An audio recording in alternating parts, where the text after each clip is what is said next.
el octeto ominoso de Fronso. De Fronso es un investigador americano que justamente planteó esta infografía, pues, ¿no? En cómo los diferentes órganos, digamos, influyen en el manejo de los niveles de glucosa, pues, ¿no? Pues tenemos aquí, digamos, los diferentes actores, digamos, que regulan la glucosa y debajo de cada uno de ellos tenemos aquellos agentes que usamos para el manejo de la diabetes, pues, ¿no? Vemos, por ejemplo, si vamos a nivel más central, en el cerebro, tenemos las incretinas y la amilina que tienen un efecto sobre el control del apetito. Mayor apetito, mayor ingesta de carbohidratos, lo que indica mayor hipoglicemia, ¿no? También algunos neurotransmisores como la bromocriptina, que es un agonista dopaminérgico, también, digamos, tiene que ver con la reducción del apetito, de la parte de la respuesta simpática. El uso de bromocriptina también es uno de los armamentos que se disponen, no aquí en el Perú, pero en otros países, ¿no? Si vamos a nivel ya del páncreas, tenemos acá la insulina y el glucagón, que ambos en un efecto antagónico podemos irlo modulando, pues, ¿no? Aumentando la secreción de insulina por sulfonilureas, meglitinidas o incretinas, de forma que esto disminuye la secreción de glucagón, pues, ¿no? ¿Sí? A nivel de intestinal, podemos actuar a nivel de la absorción de glucosas, inhibiendo la alfa-glucosidasa, o en todo caso, usando algunos secuestradores de gases biliares como el cobeselemán, que es para justamente hipercolesterolemia, pero se ha visto que tiene un efecto ayudante en el control de la glicemia, mejorando la esencia de la insulina sobre todo, y la milina, que también tiene un efecto importante, sobre todo a nivel de control del apetito, ¿no? Eh, Pasamos después más abajo con la parte más periférica, a nivel del hígado, donde la presión hepática de glucosa incrementa, por lo tanto la glucosa en ayunas va a ir incrementando. Y aquí tenemos agentes como la metformina y las glitazonas que actúan a este nivel, digamos, mejorando o inhibiendo la presión hepática de glucosa, pues, ¿no? Eh, a nivel del tejido graso, el aumento de ácidos grasos libres te generan lipotoxicidad y eso empeora también la resistencia a la insulina y la función pancreática. Por lo tanto, ahí ese nivel, las glitazonas tienen un rol importante para justamente favorecer más la lipogénesis y de esa forma mejorando la sensibilidad a la insulina, pues, ¿no? A nivel muscular también la captación de glucosa es la que tenemos que ir mejorando, y esto lo podemos lograr con metformina y con glitazonas. Y finalmente a nivel renal, la reabsorción de glucosa por los inhibidores SGLT2 son, digamos, el mecanismo que tenemos que modular para mejorar la glicemia también en los pacientes, ¿no? Tenemos varios órganos, digamos, sitios de acción y varios mecanismos que se pueden complementar, digamos, para el control de la glicemia, ¿no? Entonces vamos viendo eh, grupos por grupos, así en forma general. Vamos a los primeros cuatro grupos. Empezamos con los inhibidores del alfa-glucosidasa. Estos agentes, tenemos, su expresión es la calabosa, ¿no? Lo que va a hacer es inhibir esta enzima que es la alfa-glucosidasa a nivel intestinal, pues, ¿no?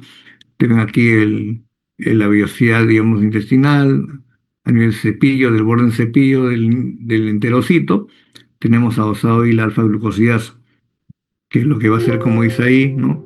Es, digamos, hidrolizar, ¿no? Los disacáridos en monosacáridos, junto con la sucrasa y la lactasa, pues, ¿no? Entonces, estos inhibidores son básicamente específicos para alfa-glucosidasa.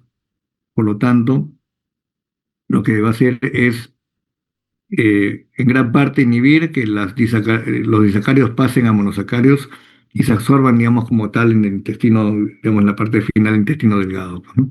Y ahí es donde está la acción de este tipo de agentes, ¿no? ¿Ya? Entonces hay que recordar que digamos, estos agentes no actúan a nivel, digamos, no inhiben la lactasa, que es otra enzima, digamos, que degrada, pues, los disacáridos, pues, ¿no? Entonces lo que pasa acá es que, digamos, si el paciente consume lácteos, por ejemplo, no va a haber un efecto importante ahí porque no tiene un efecto inhibidor sobre la lactasa. Entonces, digamos que va a evitar digamos, va a inhibir, digamos, la hidrólisis de otros disacáridos que no sean lactosa, ¿no? Entonces, esa es la forma como actúa, digamos, estos agentes, ¿no? Y lo otro es que ese tipo, digamos, de inhibición también va a favorecer el aumento, como dice acá, de la GLP-1, por lo tanto ya tiene un efecto indirecto sobre el efecto incretina, favoreciendo los efectos de este tipo de, digamos, de hormonas endógenas, ¿no? La GLP-1, las incretinas, ¿no? Entonces, vean ustedes acá en esta gráfica que el efecto neto, digamos, de estos fármacos es sobre la glucosa postprandial, básicamente, ¿no? Comparen aquí en estas curvas, círculo abierto, que es el control, y cuadrado negro, que es con acarabosa, pues, ¿no? Vean que los niveles, digamos, de glucosa en sangre son menores, las postprandiales sobre todo. Hay un incremento importante de la insulina. ¿Por qué? Porque también fomenta el aumento de la concentración de GLP-1, que es la que, digamos, directamente va a estimular el páncreas, ¿no? En función, digamos, del aumento de esta hormona, pues, ¿no? ¿no? Pero por otro lado también inhibe la GIP, ¿no? Entonces, el efecto neto, digamos, de los inhibidores de alfa-glucosidasa es disminución de los glucosas postprandiales, ¿no? Y un incremento de la insulina, pero por el incremento de la GLP-1, básicamente, ¿no? Entonces, cuando uno quiere usar un medicamento o un agente que tenga un efecto importante sobre las glucosas postprandiales, este sería uno de los fármacos de elección. Lamentablemente, en el Perú no lo tenemos porque, digamos que el uso de los alfa-glucosidasas se han ido más que todo hacia la parte asiática, donde hay, digamos, mayor mercado. Entonces, por lo tanto, este tipo de gentes no lo tenemos aquí en el Perú, ¿no? A pesar que son muy buenos, ¿no? Entonces, la ventaja es que este tipo de productos no produce hipoglicemia, es neutro en lo que es ganancia del peso, y disminuye pues la glucosa postprandial, ¿no? Y no es muy caro, pero lamentablemente no está en el mercado. La desventaja es que igual tiene un efecto efectos adversos sobre el sistema gastrointestinal, causa flatulencia, ¿no? Baje todo ese tipo de problemas, ¿no?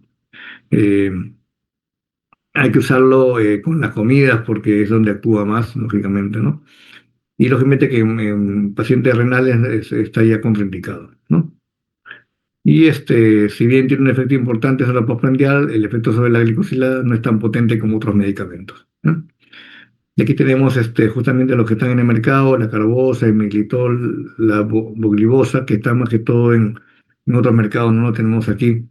Pero como ven ustedes acá, se usa en estas dosis y tiene que ser con las comidas para que tenga un efecto terapéutico, ¿ya?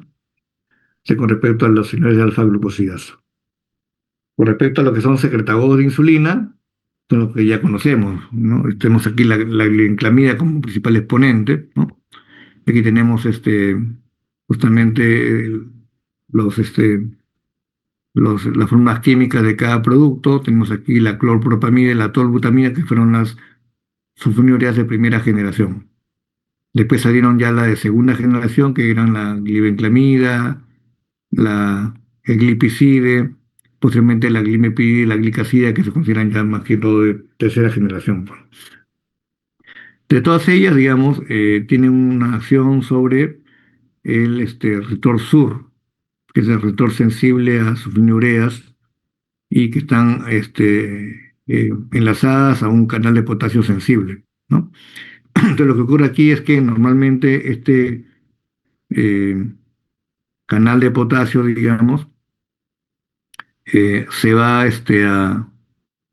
digamos, va a ocasionar que cuando ingresa la glucosa en la célula beta, esta, digamos, se degrada en la glucólisis y se produce ATP, y esto va a hacer que estos canales de potasio se cierren y eso despolariza la membrana, causando el ingreso de calcio en el citosol, y eso hace que se liberen los gránulos de insulina, digamos, de la célula beta, ¿no?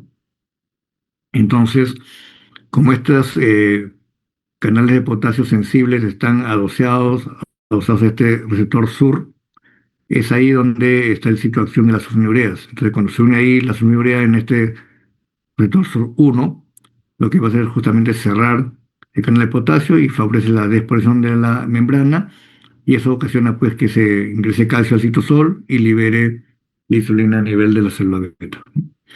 Aquí a la derecha tenemos la imagen justamente de cómo es la exposición de estos receptores. Es un octámero como se ve aquí, ¿no? Tenemos aquí el canal de potasio sensible, tenemos aquí el receptor SUR1, en este caso de célula beta, pero también este tipo de receptores también está en la célula cardíaca, pero es una lisosoma 2A. Entonces aquí el asunto es justamente eso, ¿no? Qué tan selectivo es estos agentes, digamos, las sulfonilureas con respecto al SUR1 y al SUR2A, que está justamente en el corazón. ¿Y esto por qué es importante? Porque justamente a raíz de que algunos estudios demostraron que había una asociación entre uso de sulfonilureas con mortalidad en personas que usaban estos agentes, ¿no? Digamos que hubo ahí toda la controversia, ¿no? De qué tanto este tipo de agentes deberíamos usarlo en los pacientes o no, ¿no? Por este riesgo, digamos, esta asociación de mortalidad que había con estos agentes, ¿no? Entonces, lo que se ve aquí en este slide es justamente, por un lado, como es la farmacocinética de estos agentes. Vean que tenemos aquí la tolbutamida, la clopropamida, que son las más antiguas, a las dosis que están indicadas acá diarias, ¿no? Y vean la duración. Tolbutamida tiene 10 horas de acción, y la clopropamida tienen más tiempo de acción, más de un día inclusive, ¿no? La diferencia es que en el metabolismo la tolbutamida se metaboliza en sustancias inactivas, como la clopropamida tiene sustancias activas, por lo tanto, su efecto hipoglicemiante es mayor y más prolongado. Por lo tanto, el riesgo de hipoglicemia era mayor con este tipo de productos como la clopropamida, ¿no? Y el otro aspecto era que la gran cantidad de estas sustancias eran excretadas por el riñón, por lo tanto, en pacientes renales había mayor riesgo de hipoglicemia justamente con el uso de estos agentes, ¿no? Este, ya con el avenimiento de otro tipo de sulfonilureas de otra generación, por ejemplo, glipizide, glicazida, ¿no? Que tenían una vida media, digamos, intermedia, pero los metabolitos eran inactivos. Por lo tanto, este tipo de fármacos, con una acción más corta y con metabolitos inactivos, tenían menor riesgo de hipoglicemia, lógicamente, ¿no? Eran de otra generación. Y de igual manera, ¿no? La glibenclamida, también que era de acción más corta, pero sí tenía metabolitos activos. Y eso generaba una mayor potencia de la glibenclamida con respecto a la glicazida y glipizide, pero había mayor riesgo de hipoglicemia, lógicamente, ¿no? Entonces ahí, digamos, también tenía una desventaja, ¿no? Ya con la aparición de la glicazida y el mipiride, como que el perfil de hipoglicemia mejoró un poco más, ¿no? De caso la glicazida, que primero que es la MR, que es de acción más prolongada, dura hasta 24 horas, por eso que se puede dar una sola vez al día. La ventaja es que tiene metabolitos inactivos, ¿no? Y no todas ellas se dan por vía renal, por lo tanto, permitía ya cierto nivel de seguridad con respecto a hipoglicemias comparado con la glibenclamida, ¿no? Y la glimepiride, que también, digamos, hay muchos estudios con respecto a la glimepiride, este, que también se puede dar una sola vez al día. Esa fue la mayor ventaja con respecto a la glibenclamida, pero también tiene metabolitos activos, por lo tanto, igual el riesgo de hipoglicemia es al menos también importante con glimepiride, pues son metabolitos activos que tiene, digamos, esta molécula, ¿no? Y aquí en las gráficas ustedes ven justamente comparando todas las ureas de última generación, ¿no?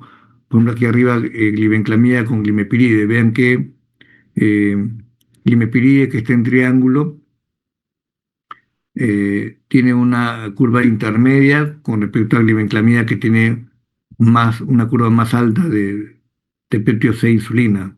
Esto significa que glibenclamida es más potente, digamos, en cuanto a efectos secretagogue-insulina con respecto a glimepiride.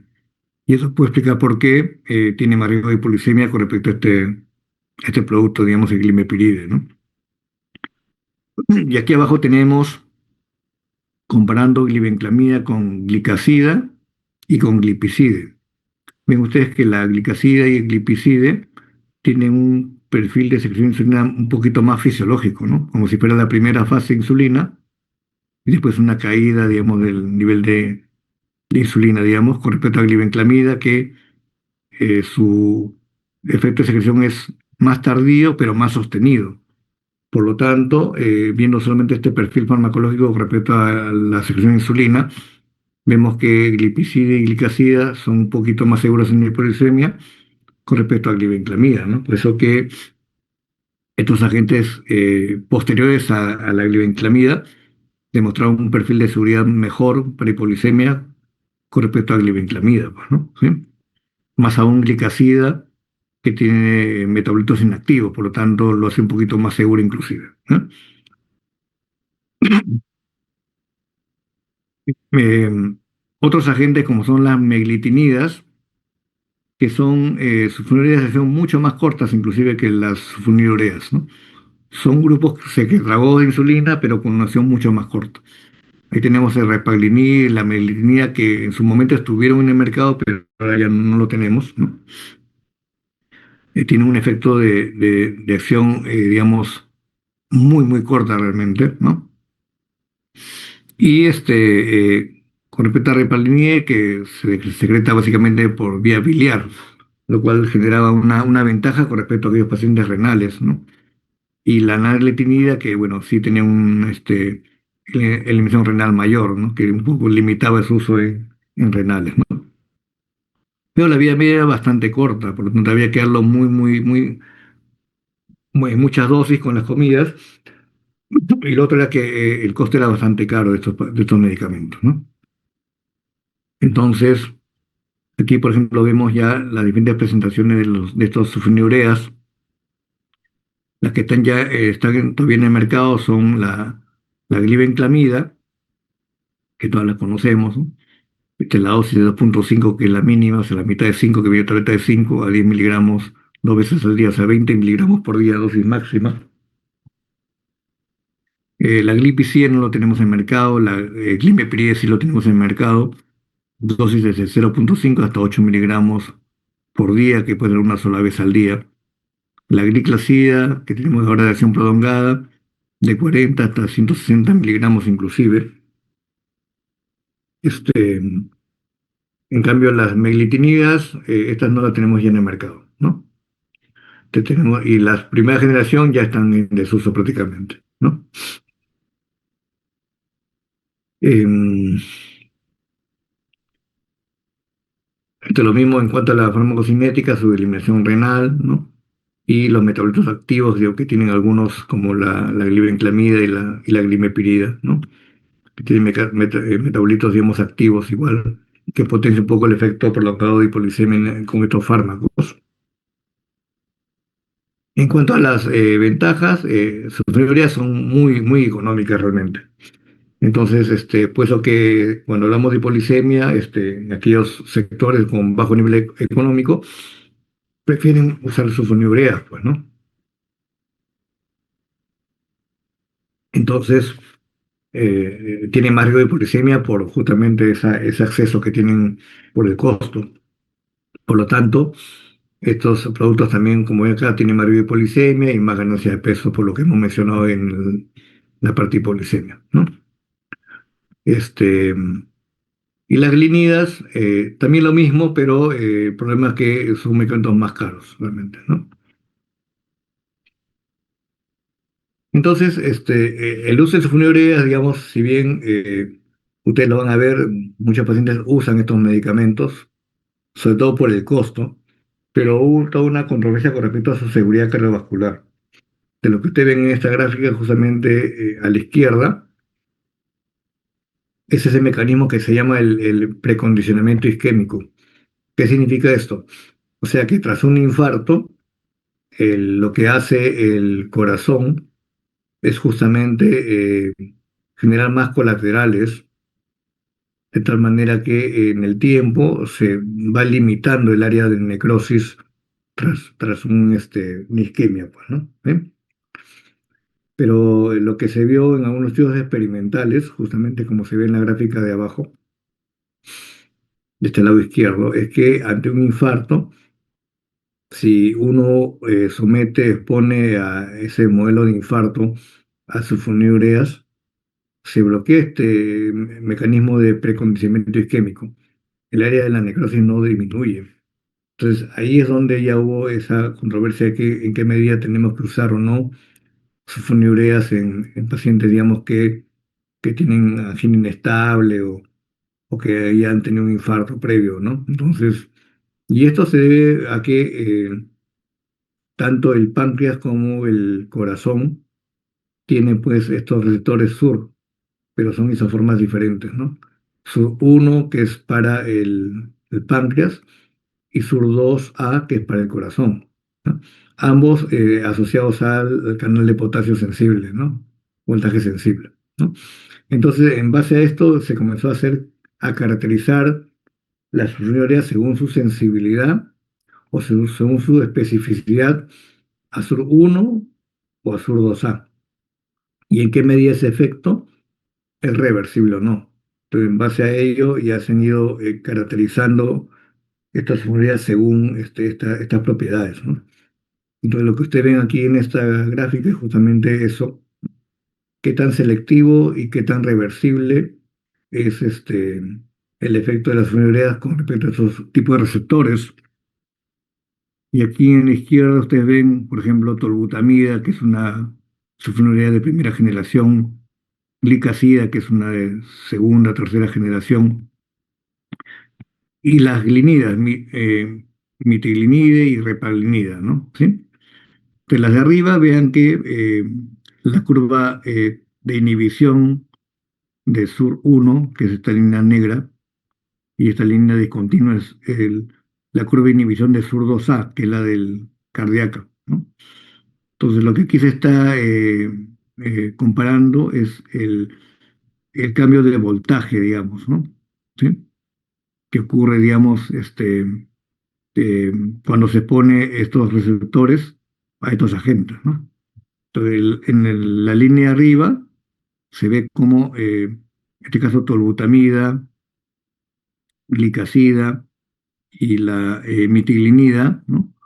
Tienden, digamos, a inhibir más la corriente en SUR 1 que en SUR 2A.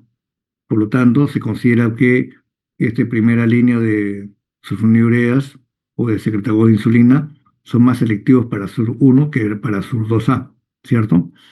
En cambio, la línea de abajo, con glibenclamida, que es de segunda generación, limipirida, que es de tercera generación, ¿no? Si seguimos un orden cronológico, y repaglinide, que es digamos, de una glinida, ven que más bien inhibe ambos tipos de isoformas de SUR, ¿no? De sulfonilureas, por lo tanto, son menos selectivos. Entonces, esto, digamos, trasladándolo a este mecanismo de precondicionamiento isquémico, ¿no? Que tiene el corazón frente a un infarto, significaría que hay agentes que son más selectivos para SUR 1, que serían más seguros desde el punto de vista de precondicionamiento isquémico, ¿no? Y está la glicazida, que es la que usamos actualmente, de repente la mitiglinida también en cierta forma, y la tolbutamida que no lo usamos porque es de primera generación, ¿no? Con respecto a las de abajo, que sí tenían un efecto inespecífico digamos, no son tan selectivos, ¿no? Y a la derecha tenemos una situación similar, pero se trata de mirar acá la reversibilidad de estas moléculas, ¿no? Entonces, igual, ¿no? Acá tenemos la fórmula química de cada molécula, aquí en el medio tenemos sus nombres, y aquí a la derecha tenemos dos columnas más, donde tenemos la primera columna, donde está, se mide el voltaje, digamos, cuando se estimula SUR 1, y tenemos aquí a la derecha cuando se estimula el SUR 2A, que es de los eh, cardiomiocitos, ¿no? Entonces, estos son estudios experimentales, se hicieron pues en óvulos de la drosofila, que es la mosca, la fruta, ¿no? Pero ahí se medían los voltajes, pues, ¿no? Entonces, se veía que con estas células se exponían a estos agentes, ¿no? y se estimulaba la membrana de estos ovocitos para ver justamente la inhibición con estos agentes. Esta línea negra corresponde al periodo de exposición a estos agentes, ¿no? Y ustedes ven que el voltaje va variando previo a la exposición, durante la exposición y posterior a la exposición, cómo varía el voltaje, ¿no? Entonces, con clorpropamida, por ejemplo, se ve que digamos, el voltaje inicial, que es amplio, disminuye cuando se pone clorpropamida. Y después de que ya no se pone clorpropamida, más bien vuelve a haber un voltaje ahí. O sea que, digamos que hay cierta reversibilidad, digamos, de este agente de clorpropamida en SUR1, que es, digamos, el receptor que está en la célula beta, ¿no? En cambio, cuando se pone clorpropamida al SUR2A, que es del cardiomiocito, vemos que no hay ni efecto y es prácticamente, no sé, un efecto importante de inhibición, ¿no? Con glicazida, de igual manera, se ve un efecto inhibitorio cuando se expone, digamos, al SUR1, pero no se ve un efecto en SUR2A, ¿no? Con glibenclamida ven que sí, hay un efecto inhibitorio, digamos, con glibenclamida y que se mantiene después de que no se expone a la glibenclamida. Lo mismo ocurre en el SUR2A. Por lo tanto, el glibenclamida es menos inespecífico, actúa en ambos SURs y tiene un efecto inclusive que no es reversible, que dura más tiempo. Con glimepiride también se ve que en ambos casos hay una disminución, digamos, de una inhibición de ambos SURs y tiene un efecto ya también de irreversibilidad, ¿no? Según ese estudio. Y con las meglitinida, eh, también se ve que es inespecífico y que es reversible porque su vida media es más corta. En cambio, con repaglinide sí se ve que afecta a ambos SURs y hay cierta irreversibilidad, ¿no? Entonces, en base a estos tipos de estudios farmacocinéticos, farmacológicos, es que se define que efectivamente, posiblemente, la selectividad y la reversibilidad que tiene el efecto inhibitorio de estos agentes con respecto al receptor SUR1 y 2 podría tener un impacto, digamos, en cómo el corazón se defiende ante un infarto a través de este mecanismo de, como decía, precondicionamiento isquémico y que puede estar asociado a una mayor mortalidad de repente. Y eso hay que verlo en los estudios epidemiológicos. Entonces, hay estudios de ese tipo y aquí vemos uno de ellos donde se compara justamente el riesgo cardiovascular de sulfonilureas con baja y alta afinidad justamente a estos SURS, ¿no? ¿Ya? Y comparado con los inhibidores de la DPP4, por ejemplo, en pacientes tipo 2 en cortes de estudios, ¿no? Y aquí lo que se ve justamente en la primera gráfica es comparando DPP4, o sea, los agentes de baja afinidad con respecto a la DPP4. O sea, el uno es el DPP4, ¿no? Entonces, o el uno es, digamos, el riesgo, a la derecha que favorece DPP4 y a la izquierda que favorece los sufridoras de baja afinidad, ¿no? ¿Cuáles son de baja afinidad? Serían glicazida y glimepiride en este caso. ¿Y cuáles serían en la otra, en la derecha, cuál sería la afinidad? En luego, glibenclamida y glipizida, ¿no? Son de alta afinidad, ¿no? Y lo que se ve, pues, comparado con inhibidor de PP4, los agentes de baja afinidad, saclicacida, glimepiride, tendrían casi un riesgo similar, digamos, de cardiovascular, ¿no? No hay diferencia. En cambio, cuando se compara inhibidor de PP4 con aquellos superiores de mayor afinidad, como son la glibenclamida en este caso, ¿no? Vemos que hay más bien un mayor riesgo con este tipo, digamos, de productos, ¿no? Por lo tanto, este tipo de evidencia, y hay otros más que están saliendo, estaría pues sugiriendo que el uso de sulfonilureas, digamos, con no selectivos, ¿no? Y de mucha afinidad alrededor de las sulfonilureas, tenían una mayor asociación a mortalidad cardiovascular. Entonces, eso es lo que hay que tener ya como mensaje según esta evidencia que está saliendo, ¿no? Por lo tanto, de los medicamentos que tenemos ahora disponibles en el mercado, que son justamente glibenclamida, gliclazida y glimepiride, las que serían un poco más seguras en el punto de vista cardiovascular por su reversibilidad de repente y su selectividad, sería la gliclazida y el glimepiride en todo caso con respecto a la glibenclamida, que aún sigue siendo de muy bajo costo. Por lo tanto, siempre lo vamos a usar. Al final, todavía es controvertido, digamos, en los estudios que estamos viendo, qué tan fuerte es esta asociación entre seguridad cardiovascular con sufrimientos. Algunos estudios no lo demuestran y otros sí. Así que como la controversia sigue, todavía se pueden seguir usando estos tipos de agentes que son de bajo costo, igual. ¿Ya? Con respecto a las bigoninas, tenemos a la metformina como su máxima expresión. Todos conocemos la bondad de la metformina. Sabemos que a nivel intestinal se va a absorber, ¿no? Tiene su transportador y está definido como se ve aquí, el OC3, ¿no? En la parte de la vellosidad y la membrana basal. A partir de ahí, digamos que de la sangre va a ir al hepatocito, parte va a ser excretado por la bilis, ¿no? Y posteriormente, digamos, también secretado por la orina. Entonces, digamos, esa es, digamos, la forma como se distribuye la metformina en base a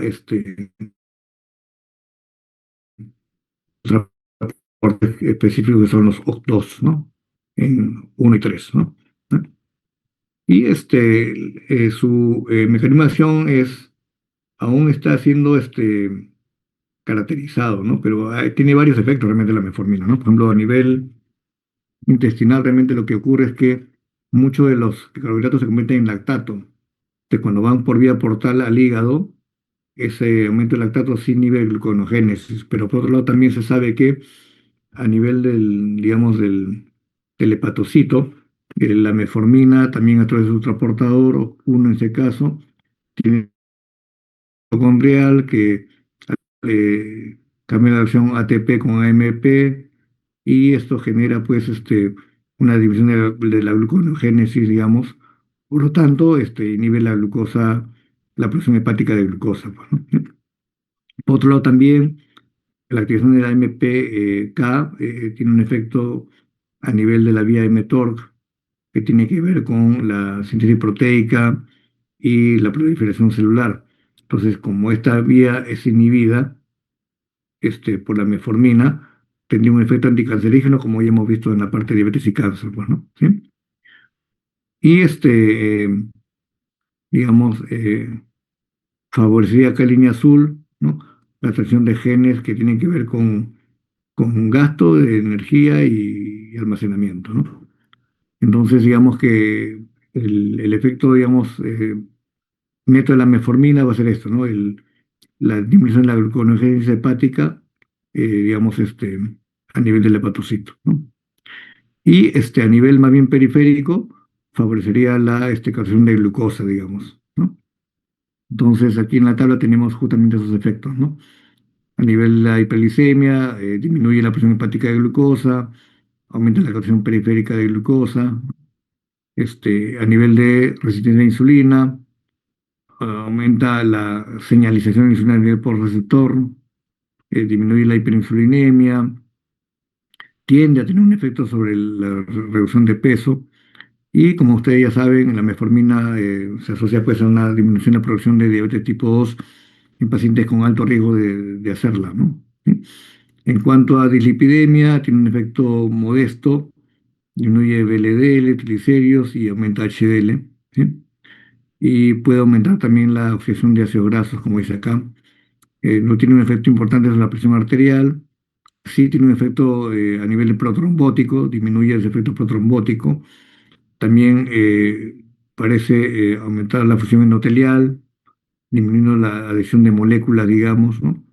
Y por lo tanto tener un efecto sobre la arteriosclerosis, ¿no? Disminuyendo el riesgo de infarto de miocardio, stroke, ¿no? Que ya, digamos, se ha demostrado en algunos estudios, digamos, como ya hemos visto ya en las clases pasadas, ¿no? Entonces, al final el efecto neto de la metformina es eso, ¿no? A nivel, digamos, intestinal, aumenta, digamos, la nerviosis, aumenta, digamos, sobre todo ese aumento del lactato que les digo, que va a hacer que inhiba la gluconeogenesis hepática, ¿no? Y la glicogenólisis, y aumentando la creación de glucosa a nivel muscular, por lo tanto, eso disminuye la glucosa, digamos, ¿no? La glicemia, ¿no? En sus ventajas tenemos que es bastante barato, no causa hipoglicemia, se puede dar inclusive hasta una vez al día con razón de presentaciones de efecto retrasado, prolongado, ¿no? Eh, es muy antiguo este medicamento, no se asocia a ganancia de peso, más bien a disminución, ¿no? Y puede disminuir el riesgo de eventos cardiovasculares, ¿no? Las grandes ventajas son sus efectos adversos a nivel intestinal, ¿no? Y muchos de esos efectos son tan intensos que los pacientes optan por dejarlos, ¿no? Pero tiene que ver mucho, de repente, por el patrón de alimentación, ¿no? Muchos pacientes que a veces no toleraban la metformina con una buena consecuencia nutricional, comiendo menos carbohidratos, menos grasa, comiendo un patrón alimentario más sano, mejora la tolerancia y a veces ya vuelven con el medicamento, ¿no? Entonces, con metformina, hay que ir lentos pero seguros, así, menos dosis, poco a poco, ir viendo cómo va el patrón de dieta, ir insistiendo siempre porque realmente los agentes nuevos que han salido, si metforminan, no tienen el mismo efecto, digamos, de control glicémico que si están solos, digamos, ¿no? También se ha asociado una deficiencia de vitamina D, sobre todo cuando tiene más de 5 años de uso de metformina, siempre hay que tratar de usar vitamina B2 en ese caso, ¿no? Y el riesgo de acidosis láctica realmente que se escribe con todas las bigonidas es bastante raro con metformina. Se escribía con las primeras bigonidas como bunformina, fenformina, que ya no se usan en el mercado, y queda la metformina como el único exponente de bigonidas. Lo que sí es cierto es que si tengo un paciente con una descompresión aguda, una intercurrencia, o está hospitalizado, preferiría no usar la metformina y más bien usarla cuando ya salen del cuadro agudo, ¿no? Y lógicamente tiene una limitación en cuanto a su uso en pacientes renales, como vamos a ver más adelante, ¿no? Este, ok.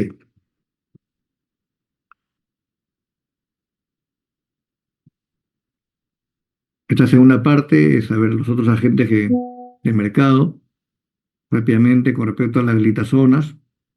Son agentes de transcripción nuclear, pues, ¿no? Lo que hace la glitazona son un agonista de la PPAR gamma.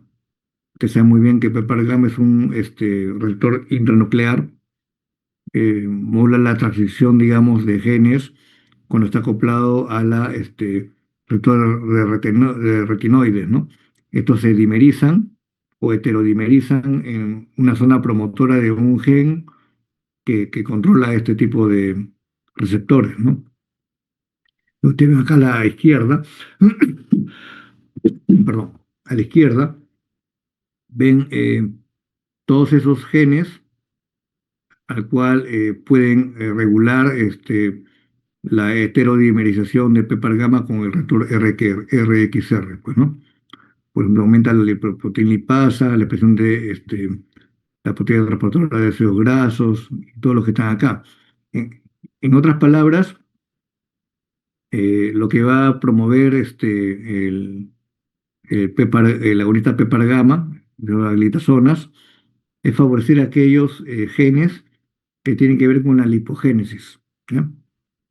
Pero por otro lado también se ve que en ese proceso de lipogénesis también disminuye o cambia el patrón de secreción de las adipoquinas.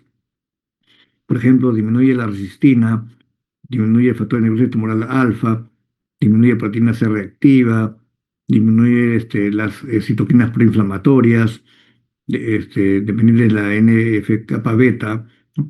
Disminuye el PAI-1, por lo tanto el estado protombótico también lo disminuye y aumenta aquellas proteínas que son desacopladoras, que generan energía fútil, pues, ¿no? Como en la grasa parda, por ejemplo. Entonces, esos, digamos, beneficios eh, eh, se traducen en usualmente una eh, mayor, digamos, translocación de la grasa ectópica visceral y grasa ectópica muscular y grasa ectópica hepática hacia el compartimento subcutáneo, ¿no? Por eso que, como se ve acá, entre los efectos que tiene la pioglitazona, en este caso como exponente de este grupo, es que disminuye la grasa visceral, porque la trasloca a la grasa subcutánea, ¿no? Y todo ello tiene un beneficio cardiovascular, ¿no? Disminuye de cierta forma la presión, disminuye los niveles de triglicéridos, porque permite una mayor lipogénesis a nivel del compartimento subcutáneo, mayor capacidad para guardar triglicéridos, lógicamente, ¿no? Y con ello, lógicamente, que causa que aumente el HDL al disminuir justo los triglicéridos. Y también a nivel del LDL, digamos, las partículas pequeñas, densas, digamos, las convierte en partículas un poquito más grandes de LDL que son menos aterogénicas, ¿no?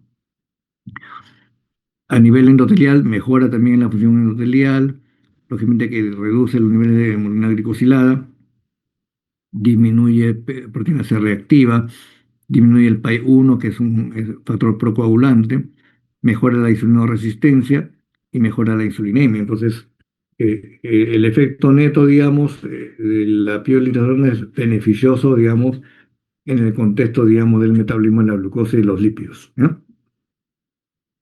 Y eso es lo que, el efecto neto, digamos, de este tipo de agentes, ¿no? Entonces, en el mercado existía la rosiglitazona, primero la troglitazona que salió del mercado, por su efecto a nivel hepatotóxico, quedó la rosiglitazona con la pioglitazona, pero la rosiglitazona básicamente salió del mercado porque justamente fue el agente que se usó, digamos, en el estudio ACCORD, que mostró mayor mortalidad con el tratamiento intensivo, y posteriormente salieron estudios de seguridad cardiovascular con rosiglitazona que le fueron adversos.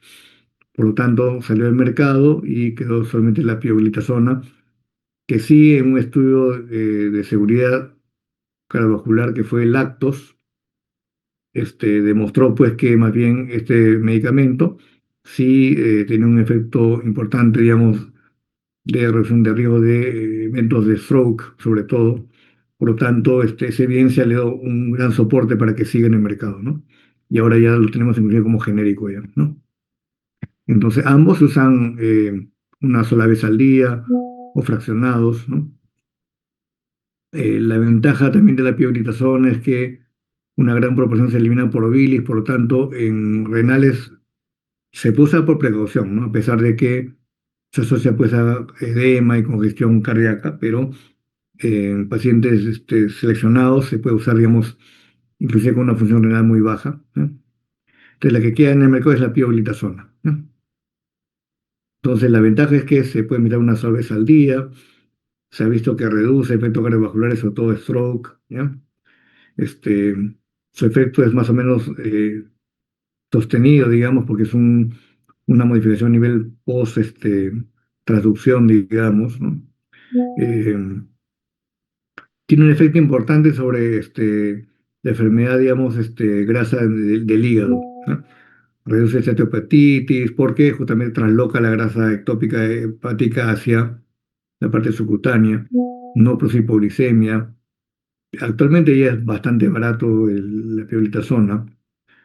Y como dice acá, no requiere ajustes según la enfermedad renal, porque tomando en cuenta justamente que si es que el paciente tiene un riesgo de edema o falla cardíaca, que en esos casos sí sería, digamos, contraindicado, ¿no? El aumento de peso que se ve con este tipo de productos, pero se ve también una mejoría en el control metabólico, en los lípidos, ¿no? Incrementa el HDL, disminuye triglicéridos, ¿no? Y estas serían las desventajas, ¿no? El edema que puede haber, congestión cardíaca, entonces en el paciente con falla cardíaca o riesgo no se le debería dar el aumento de peso que se ve en nuestros pacientes. También se hace un mayor riesgo de osteoporosis porque parece que así como trasloca la grasa ectópica en el subcutáneo, parece que también lo trasloca por volver más adiposo el hueso, entonces genera más osteoporosis, ¿no? Hubo una gran controversia en cuanto al riesgo de cáncer de vejiga en el uso de pioglitazona, pero es un riesgo que estadísticamente es importante, pero clínicamente, digamos que no, por lo tanto, se puede usar pioglitazona, pero se recomienda siempre un estudio de orina, ¿no? Para descartar hematuria, digamos. Si hay hematuria, pues hay que ver, digamos, que no haya problemas a nivel vesical, ¿no? Eh, ya.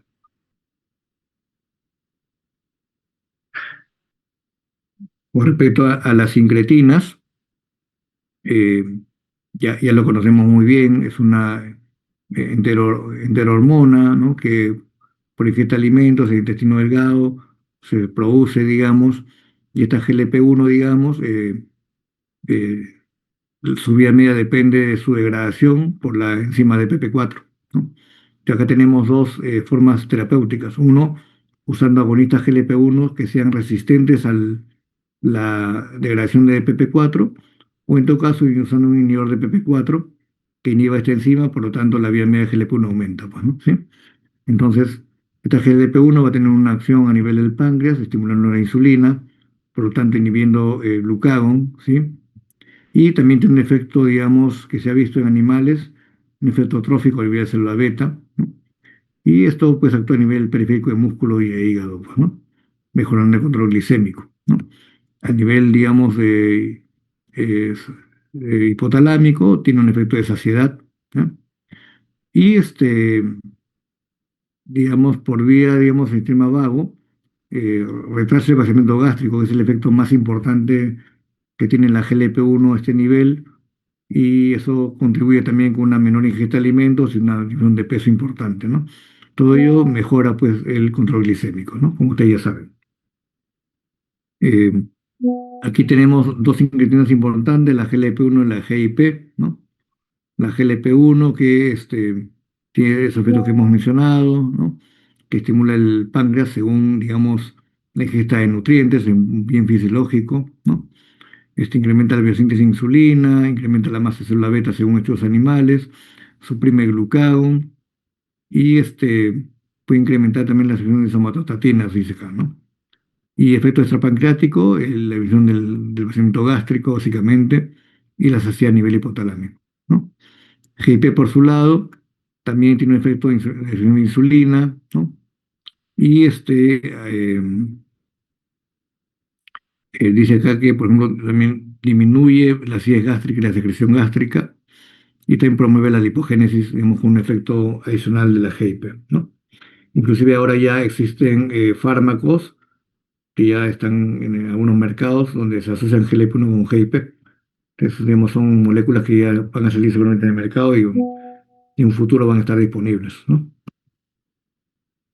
Entonces, lo que ocurre es que, eh, digamos, el efecto de GIP con GLP-1 es sinérgico en cuanto a que GIP, como se ve en esta gráfica, también tiene un efecto importante en la célula alfa y inhibe la secreción de glucagón, que sería uno de los efectos, digamos, de la GIP, ¿no? Y la GLP-1, que más bien estimula la célula beta. Entonces, el efecto neto va a ser eso, ¿no? Por un lado, GIP, que directamente podría inhibir la secreción de glucagón por la célula alfa, y por otro lado, la GLP-1, que estimula la secreción de insulina, que también va a inhibir la célula alfa. Entonces, tiene un efecto aditivo el GIP con GLP-1, ¿no? Y lo importante es que el efecto potenciador que tiene sobre la, digamos, ah, secreción de insulina cuando se asocia a la secreción de insulina netamente asociada a al ingreso de glucosa en la célula beta, pues, ¿no? O sea, digamos que el ingreso de glucosa genera secreción de insulina por la célula beta, pero adicionalmente GLP-1 también refuerza ese efecto potenciando la secreción de insulina según el ingreso de alimento, ¿no? Entonces, una forma de potenciar este efecto incretina es inhibiendo su degradación con los señores de PP4, ¿no? Tenemos una serie ahora de fármacos en el mercado, casi todas están en el mercado, sitagliptina, vilagliptina, sasagliptina, linagliptina, ¿no? Ven aquí las dosis, la vida media casi todas se dan una vez al día o dos veces al día, ¿no? Hay diferente selectividad con respecto a la inhibición de PP4, ¿no? Y muchos de ellos, digamos, digamos, tienen una vía de excreción, este, digamos, biliar y de cierta forma renal. Pero la ventaja que este tipo de productos se pueden usar inclusive en enfermedad renal avanzada, disminuyendo la dosis, lógicamente, ¿no? Aquí tenemos justamente los diferentes productos con sus nombres comerciales originales y la dosis, digamos, indicada, pues, ¿no? ¿Ya? Y aquí tenemos las fórmulas químicas. Con respecto ya a los agonistas GLP-1, digamos, tenemos también varios en el mercado. El exenatide fue la primera molécula que se lanzó, que ya no está, digamos, en el mercado porque ha sido superado, lógicamente, por los nuevos agonistas GLP-1 como es la liraglutide, el dulaglutide y el semaglutide, ¿no? Que son los que están ahorita, digamos, en el mercado, ¿no? Básicamente la diferencia es que Exenatide se usa 2 veces al día, en cambio la liraglutide se usa una sola vez al día, ¿no? Y ya tenemos aquí inclusive que el dulaglutide se usa ya semanal, lo mismo que el semaglutide que se usa semanal, que son los medicamentos que si bien se usan en diabetes, también han sido aprobados para usar para la obesidad, ¿no? Por el efecto que tiene inhibidor sobre sobre la ingesta de alimentos, ¿no? Y tenemos ya aquellos duales, GLP-1 con GIP, en este caso la tirzepatide, que también se usa semanal y que básicamente su uso se ha encaminado, se ha dirigido más a la obesidad. O sea, el efecto sobre digamos, la reducción de peso es bastante importante con estos últimos agentes que son semanales. Eh, Casi al nivel inclusive de lo que se logra con las bariátricas, por eso que como que ha habido un boom, digamos, del uso de este tipo de medicamentos para obesidad, pues, ¿no? ¿Eh? Y incluso hay uno que es el semaglutida oral, que se usa diario y que también puede ser una alternativa a futuro que todavía no está disponible en el mercado, ¿no? Pero todas ellas tienen la función de ser agonistas del receptor de la GLP-1, ¿no? Mejor, entonces, de ahí viene su beneficio con respecto al control glicémico, ¿no? Em,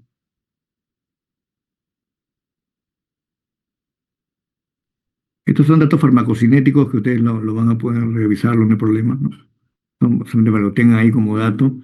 Y aquí a la derecha tienen sus efectos con respecto a los eventos cardiovasculares, que lo voy a hacer más bien unas gráficas más adelante, con todos los grupos ahí, como haciendo un sumario, ¿ya?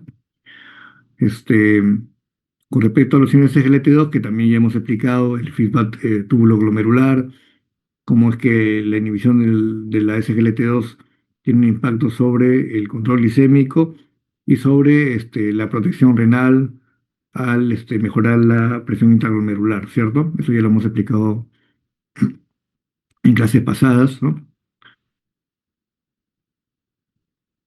Eh, la ventaja de este tipo de agentes es que tiene un efecto sobre el peso, sí, disminuye no hipoglisemia también por su mecanismo de acción, disminuye fallas hepáticas, de ahí hay una gran evidencia que ya hemos visto en la parte de eventos cardiovasculares y diabetes.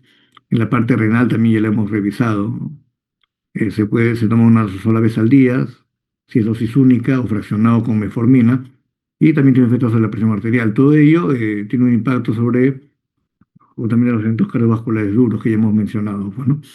De ventajas, una de las más frecuentes es esto, ¿no? Que causa a veces mayores infecciones micóticas, vulvovaginitis en mujeres, a veces balanopoptisis en hombres, por eso que hay que siempre recomendar a los pacientes que tengan buena higiene, que después de miccionar, digamos, esté seco, digamos, los genitales para que no haya infecciones, pues, ¿no? ¿Ya? También sabemos que existe un mayor riesgo de cetoacidosis no hiperglicémica o normoglicémicas, que se tratan, como hemos visto en la parte de cetoacidosis, ¿no? Entonces siempre hay que tomar en cuenta esto, digamos, como riesgo, ¿no? Tanto ante un paciente que está usando un inhibidor de SGLT2 que presenta de repente náuseas, vómitos, hiporexia, dolor abdominal, pues tiene que ser visto por urgencia para ver cómo está los gases arteriales, ¿no? ¿no? Y un examen de orina a ver si se tona, pues, ¿no? Si hay, digamos, depresión de volumen, hay que siempre recomendar a los pacientes que tomen agua, ingesta de agua para evitar depresión de volumen e hipotensiones, ¿no? A veces inclusive hay que desintensificar el medicamento de la hipertensión, pues puede haber hipotensiones por la suma de estos medicamentos, ¿no? El riesgo de fractura de osteoporosis se ha escrito, pero bueno, no está, digamos, ahorita eh, eh, tan demostrado, ¿no? El riesgo de amputaciones se vio con la canaglifosina, que fue el primer medicamento que llegó en el mercado, que ahorita ya sigue todavía en el mercado, pero se ha visto que en estos casos, bueno, hay que tener precauciones en los pacientes que tienen ya enfermedad arterial periférica, ¿no? ¿Sí? Igual, gangrena de Fournier, en aquellos casos, pues que ya se ha visto esos casos, pero posiblemente que pacientes con mala higiene, ¿no? Se ha visto ese tipo de problemas, ¿no? Y todavía sigue siendo un poco caro, aunque ya eh, en el Petitorio Nacional de Medicamentos ya se incluyó los inhibidores SGLT2 como parte del Petitorio Nacional, o sea, ya está ahorita casi a libre disponibilidad en el Petitorio del Ministerio de Salud como de Salud, o sea, ya lo tenemos como un nuevo agente, digamos, en estas instituciones, ¿no? ¿Ya? Aquí tenemos las que están en el mercado, sobre todo la carnalifosina, que ahorita no lo tenemos, pues está la dapaglifosina y la empaglifosina, ¿ya? Con esta dosis que están acá, ¿no?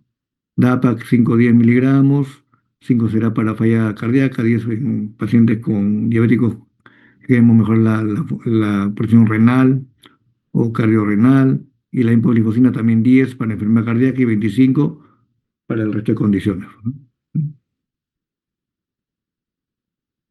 Entonces, hemos visto rápidamente los agentes farmacológicos. Aquí simplemente les dejo un slide como un resumen para ver los tipos de medicamentos, su principal mecanismo de acción y el mecanismo celular. Esto lo van a revisar. Y aquí simplemente una gráfica para que vean los diferentes niveles con que actúan estos agentes para que lo tengan ahí, ¿no? Y esto de aquí también es otra tabla que resume básicamente el efecto glicémico con respecto a la glicosilada, cuánto disminuyen cada agente. Vean que la metformina, sulfonilureas, agonitas GLP-1 son, en cierta forma, lo de mayor potencia relativa con respecto a los otros agentes como son las inhibidores SGLT2, DPP4, alfa-glucosidasa, glitazona, ¿no? ¿Sí? Efectos sobre el peso, sobre los lípidos, sobre la presión, algunos efectos de seguridad. Hablamos de metformina con respecto al riesgo de acidosis láctica, que se ha visto que es raro, ¿ya? Sulfonilurea es básicamente aumento de peso y hipoglicemias, igual las meglitinidas, ¿no? La glitazona es básicamente el edema y la falla cardíaca en aquellos pacientes susceptibles. Y no es SGLT2, las depresiones micóticas que hemos mencionado y las depresiones de volumen, que hay que tener cuidado. Con inhibidores de PP4 y con agonitas GLP-1, o sea, la terapia basada en incretina, se asocia a riesgo de pancreatitis. Digamos que hay una sensación importante. Entonces, pacientes que han tenido pancreatitis no debemos dar este tipo de agentes, ¿no? O si hay dolor, o náuseas, vómitos, bueno, hay que pedir amilasa y lipasa para descartar ese tipo de problemas en pacientes que estén usando estos agentes, ¿no? Con ahorita GLP-1, igual que la metformina, el efecto más importante es gastrointestinal, pues, ¿no? ¿Ya? Miren, este estudio es un estudio llamado análisis en red, ¿no? El Network Analysis, donde lo que hace que es una compilación de estudios, digamos, clínicos de agentes y se comparan indirectamente entre ellos, pues, ¿no? ¿Sí? Y lo que se ve acá justamente es ese resultado de este estudio, ¿no? Se ve acá las intervenciones de todos los agentes que están disponibles para diabetes, que lo pueden revisar así con calma, y aquí los eventos que se han medido en los estudios, ¿no?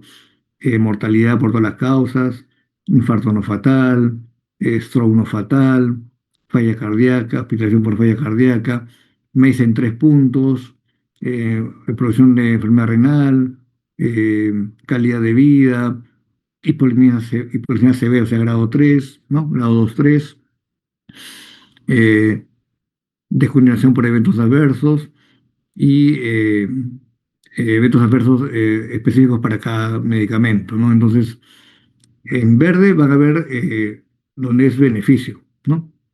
Inhibidores SGLT2, beneficio en mortalidad por todas las causas, infarto no fatal, hospitalización por falla cardíaca, los tres MACE, ¿no?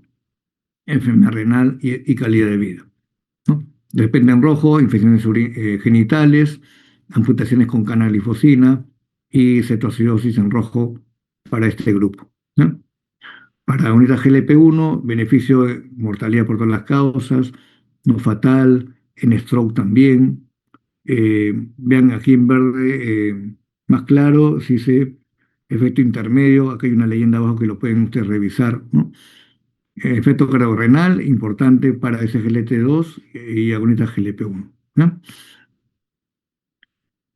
Finerenona, que es un antagonista de aminoglucocorticoide, también ha dado un beneficio a nivel de mortalidad y sobre todo a nivel de falla cardíaca y también renal, pues, ¿no? ¿Sí? Y aquí tenemos tirzepatide, que es el dual GLP-1 GIP. Todavía, con respecto a eventos cardiorrenales, está en gris, digamos. Existe una posible efecto, digamos, pero todavía no está bien demostrado. Pero aquí se sigue en calidad de vida, ¿no? Sobre todo cuando hay una disminución de peso, ¿no? Pero tiene gran disponibilidad porque es caro y los eventos de gastrointestinales son los que más llaman la atención, ¿no? Con metformina, vean que tiene posibles efectos beneficiosos a nivel cardíaco, ¿no? Pero se descontinúa básicamente por efectos adversos gastrointestinales, ¿no? Igual también las alfa-glucosidasas. Con glitazonas, eh, el mayor riesgo es falla cardíaca, como se ve acá. Y se ha visto más riesgo de fracturas, digamos, mayores de 8 por ópticas, ¿no? Es lo que hay que tomar en cuenta con las glitazonas. Con DPP4, este, eh, digamos, hay cierto beneficio, pero es casi neutro en cuanto a todos los marcadores que se han investigado. Aquí ponen, por ejemplo, problemas severas, como hay un mayor aumento, pero de repente es cuando está asociado a otro tipo de medicamentos, ¿no? Sulfonilureas, sí, es en rojo, y polisemias, como ven acá, ¿no? Y cierto, aquí en gris oscuro, un probable efecto dañino para mortalidad, como ya lo hemos revisado, pero vean que está en gris, no es totalmente demostrado, ¿no? Igual con las meglitinidas, ¿no? Con las insulinas, eh, digamos, casi siempre tienen buena adherencia, como se ve acá, es pocas personas que descontinúan porque obviamente que para ellos es beneficioso el control glicémico, pero sí hay un mayor riesgo de hipoglicemia, ¿no? Igual con las basales y con los basalbolos, como se ve acá, ¿no? Esta gráfica creo que es bastante interesante que lo tengan a la mano para que vean así un vistazo, ¿no? Un first glance, ¿no? Digamos, todo lo que es eventos, digamos, beneficios y eventos adversos en los diferentes grupos que hemos visto, ¿no? Esta aquí es básicamente para que vean eh, la eficacia con respecto al control glicémico, por un lado, en columna derecha, y el peso, pues, ¿no? ¿Sí? Entonces, igual vean en verde, de hecho que tirzepatide tiene mejor efecto sobre el peso y sobre el control glicémico, ¿no? Después le sigue los agonitas GLP-1, semaglutide, tanto el oral como el subcutáneo, el liraglutide también. Tenemos acá ya en tercer lugar inhibidores SGLT2, ¿no? El dulaglutide, la metformina también, que está ahí en verde más claro, pero el beneficio es, digamos, más o menos 0,7 de peso y 0,7 de glicosilada, ¿no? Más abajo, los inhibidores de alfa-glucosidasa, un poquito menos que metformina por lo menos, ¿no? Después más abajo ya tenemos con menos potencia en control glicémico, pero también ya un poquito que ya empieza a haber más ganancia de peso, es neutro, como en los señores de PP4, sulfonilureas que ya empiezan a haber más aumento de peso y es un poquito más potente, digamos, en mejorar la glicosilada, pero a veces a expensas de hipoglicemias, eso es lo que hay que tener cuidado. Con insulinas, lógicamente que ya el aumento de peso va a ser mucho mayor, igual que la glitazona. Esta cuadro también les va a servir un poco para ver potencia, básicamente, ¿no? Pero recuerden que actualmente ya no se considera mucho eh, como meta primaria la disminución de la glicosilada. Más hablamos ya de los fenotipos, digamos, de riesgo que ahorita vamos a ver en una especie de taller que vamos a tener, ¿ya? Entonces, esto aquí es lo mismo, ya este es de una tabla de la Asociación Americana de Endocrinos Clínicos, donde básicamente se ve lo mismo, pues, ¿no? Simplemente por cada grupo, digamos, farmacológico que está acá arriba, en las columnas, y las filas tenemos, digamos, la eficacia, los beneficios a nivel cardiorrenal y los riesgos de hipoglicemia, peso. Aparte ya también consideran la salud hepática, ¿no? Por ejemplo, acá hay un beneficio de enfermedad de grasa hepática, beneficio con respecto a GLP-1, agonistas, los duales GLP-1, GIP, con inhibidores de SGLT2 también y con la glitazona, lógicamente. Ya. Después efectos adversos gastrointestinales, que se ven que la metformina y las alfa-glucosidasas son los que tienen más problemas, y otras que son específicas para cada gente, ¿no? Como vamos a ver, como pueden ustedes revisar.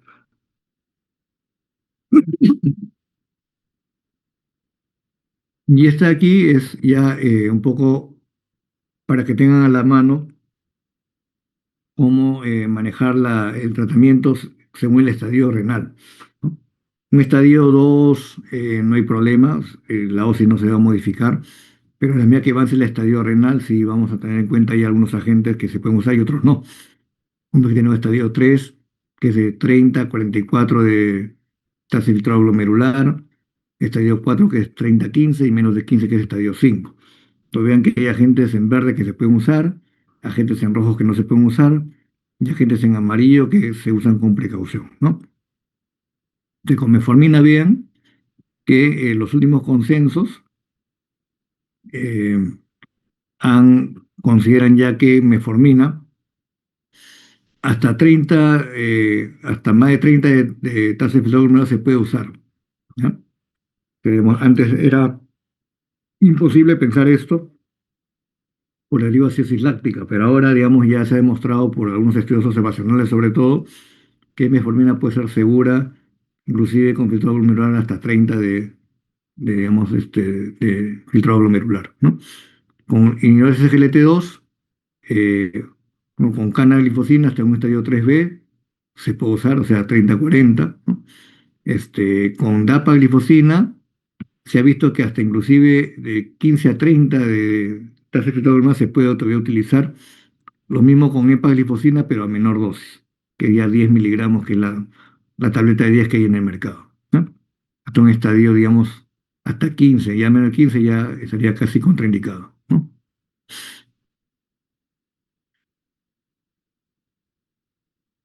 Ya. Incluso aquí ponen una observación, ¿no? Como que la iniciación sí no es recomendada, ¿no? Pero si ya el paciente estuvo continuando con el medicamento digamos, y lo tolera, se puede usar inclusive hasta diálisis, pero la dosis de 10. Son pacientes que estaban en estadio 3B, con DAPA, glifosina, con hipaglifosina, con 10 miligramos, ¿no? Por la protección cardiorrenal, pero se ve que a pesar de eso sigue avanzando, e inclusive está en estadio 4 o 5, pero todavía no está en diálisis, se puede continuar, inclusive hasta que ya llega la diálisis, ¿no? Es lo que quiere decir acá este tipo de guía, ¿no? Este, mm, Después el dulaglutide, el liraglutide, vean que no requiere ajuste de dosis, se puso inclusive en estadio renal 5, ¿ya? semaglutide de la misma manera, que son los tres medicamentos que están en el mercado. Inhibidores de PP4 tenemos la linaliptina, sitagliptina, que están en el mercado, SASA también. Vean que lo que se hace solamente es ajustar un poco la dosis nada más, ¿no? ¿Ya? Con glimepiride, sulfonilurea, glimepiride, vean que aparentemente se podría usar, pero siempre con bastante precaución. Hablamos de pacientes que todavía no llegan ni a la diálisis, estadio 5, pero sin diálisis. Tenemos pacientes que usan en el mercado por su costo, básicamente.